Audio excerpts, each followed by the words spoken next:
Rainbow Six Siege is an amazing game. It's come a very long way since it was first released, nearly a decade ago now, and it has grown and grown and grown since the buggy launch that it had.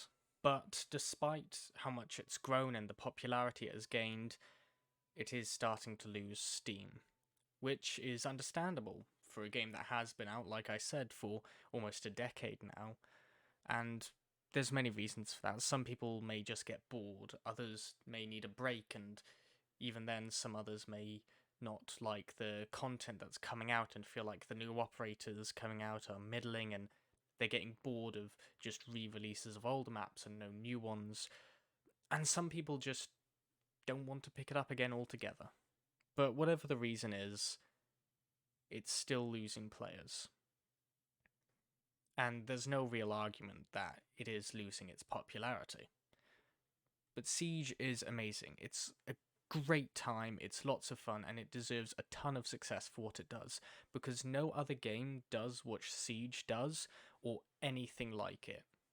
So today I'm going to try and talk about what I think could be implemented by Ubisoft to improve the game, bring back its popularity, or, just make the game a better experience. Now, if you disagree with me and you think that these things wouldn't work, or you don't like the idea of these things happening, or you have your own opinions on what should be done, then please do comment below what you think those should be. While you're down there, why don't you hit the like and subscribe button as well? I'm not forcing you to, but I would appreciate it a lot if you did.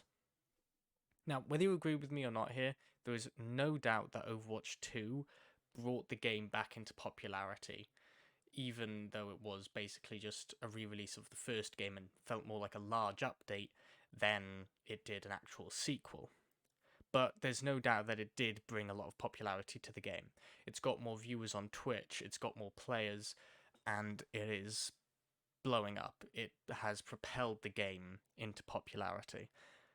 I think that if Siege did have a sequel, either under a new Rainbow Six title or just call it Rainbow Six Siege 2, I mean, they already had Rainbow Six Vegas and then Rainbow Six Vegas 2, I do think that it would reinvigorate the player base and introduce a whole new ton of players into the game, as well as also getting old players back into it with new experience. Now, of course, the game would have to be in development for enough time so that it's not undercooked and taken out of the oven too early, like some other games may have been by Ubisoft. It needs to be left in the oven long enough for it to come out feeling like a whole, full experience and like a true sequel and not just a large update for the original. I think that the sequel would have to be almost a ground up experience, you know?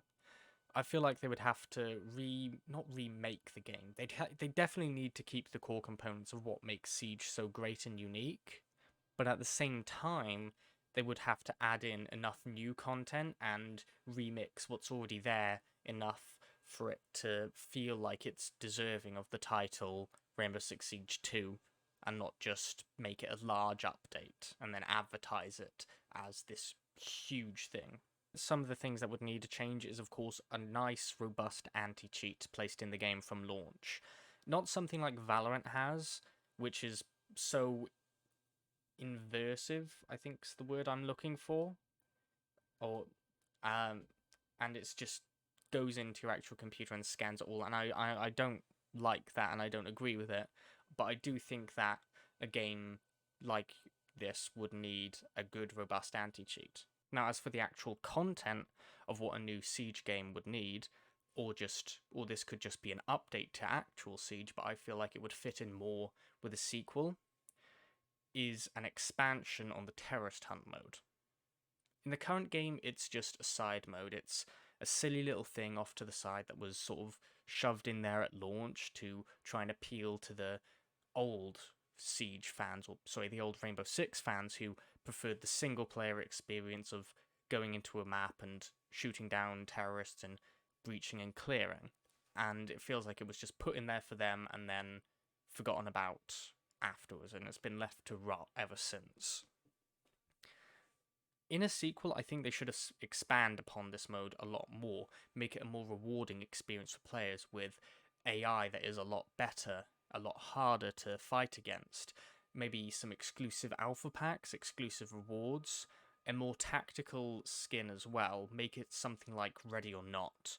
It would give players a lot more of a challenge, and a lot more of a reward as well. It would get fans in of more hardcore shooters like Ready or Not, and also appeal to the old fans of the older Rainbow Six games, while also giving players who are a fan of Siege and who are coming into it a harder experience to try out to maybe prepare for multiplayer.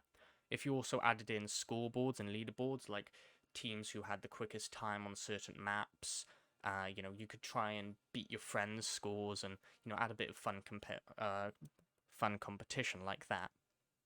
I don't think having a ranking system in it, like the multiplayer, would be,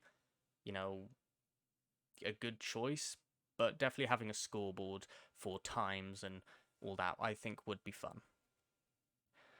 Another thing that I think a sequel could do and expand upon is what is without a doubt one of the single best things about Siege, and that is the events from the game. From the hide-and-seek horrors of the Halloween Terror mode to the sci-fi cyberpunk aesthetics of Mute Protocol, they are always a treat to play and enjoy, and by far the jewel in the crown of these game modes is the Outbreak game mode from Operation Chimera, where you could play as one of the operators from the game, from a selection of a few, with some of your friends in these new large open maps, still laned in to go down one direction, of course, in a nice PvE game mode. It was extremely fun to play, and it was actually so popular back when it launched in 2018. People have been asking for it to return ever since. And Ubisoft decided they would give fans what they wanted, but not quite, the spin-off game, which would be based entirely around that, and it wasn't as good as the actual event. I wish they would bring back the event, and if they don't even bring back the event, I feel like what they should do is more events like it. Give them new maps, not just edited versions of existing ones or average-sized new maps, with unique game modes with different objectives that aren't just kill all the enemies or reach a certain kill limit, Like in Outbreak, there were goals. You'd have to go to a place and get some documentation. You'd have to save a certain person. You'd have to gather information from this place, get a sample of the alien virus from another place. And I feel like a new game mode like that, where you play with different friends in an operation, where you're given a selection of a few operators to play, and then you get to interact. These operators interact with each other, would be good. It would work well because, well, they're clearly trying to put a storyline into the game. They're not trying to. They are putting a storyline into the game. Every season, you get a new animated trailer that introduces these characters and how they fit into the wider narrative that they're pushing now of Nighthaven and Rainbow Six coming into conflict. And you get these animated trailers showing how these new operators fit into it. But it does feel distant from the game because you're not experiencing it. It's like it's separate from the game, but also slightly part of it. And I feel like adding in these modes where you get to play as the operators as they talk with each other, you learn their team dynamics, you learn who they are more, you learn the friendships, the rivalries and all. I feel like that would do a lot to help the game, as it would get players invested in the characters, and also it would get them invested whenever there's a new mode out. So whenever a new one of these operations comes out, they'd be like, oh, that's cool, I like the last one, I really want to play this one, or, oh, I like this character, I want to play as them again, I want to see how they expand upon my favourite character, or how this character and this character's relationship goes and all. But to really make these modes replayable, they'd have to do something that Outbreak didn't, and something that Left 4 Dead does, and that is randomization. Now, in Left 4 Dead 2, whenever you have a map, it's always the same. You go through the map and it's always the same. You have the same objectives every time, the same places, but the difference is the encounters. Whenever you go around a corner, there could be a horde there, whereas the last game you played, there was a witch there. And a few games after, when you play that map again, Well, now there's a tank there, or maybe there's nothing. But every time you play through it, it's random. And this adds replayability to it. So much that it still has a large fan base today. It still has a large player base who play it and come back because it's so replayable.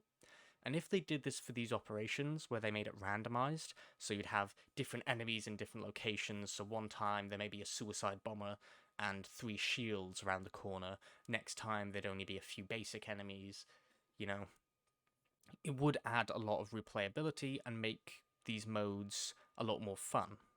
Because you'd have players coming back to replay these old modes in preparation for the new ones, but also kept being excited for the new ones to see how they expand upon what's come before. If these modes had different types of enemies as well, like in Left 4 Dead, you have the base zombies, but then you have different ones. So maybe in this you could have base terrorists or base Nighthaven guards or Rainbow Six recruits, and then you have different ones. So ones that have maybe LMGs, or ones that are set up with shields in some place, or suicide bombers, and different types. It would also add a lot of replayability and give them a great AI as well, so that when you go against them, it feels a lot more fair than the sort of aimbotty robots, really, that you face off against in what the terrorist hunt mode in the base game is currently. I do feel like this would all add a lot to the game, and it would definitely make people feel like they'd experience something new, like it's worthy of being a sequel. I do feel like the core parts of what makes the game so unique definitely need to stay, but adding these new modes and expanding on the existing ones would help to make players feel invested more and want to come back more and see what's happening more and more. But, these are all just my opinion, Of course, you can have a different one. I do feel like these modes should have unique rewards as well. And if you disagree with me on that, then, comment down below. If you have different ideas or you agree with me, then also comment down below. I'd love to hear your opinion. But while you're down there, like and subscribe as well. I'd love to see you in the next video, because I really do appreciate you all watching. So thank you for watching. I hope you do subscribe, and I do hope I'll see you in the next video. Love yous.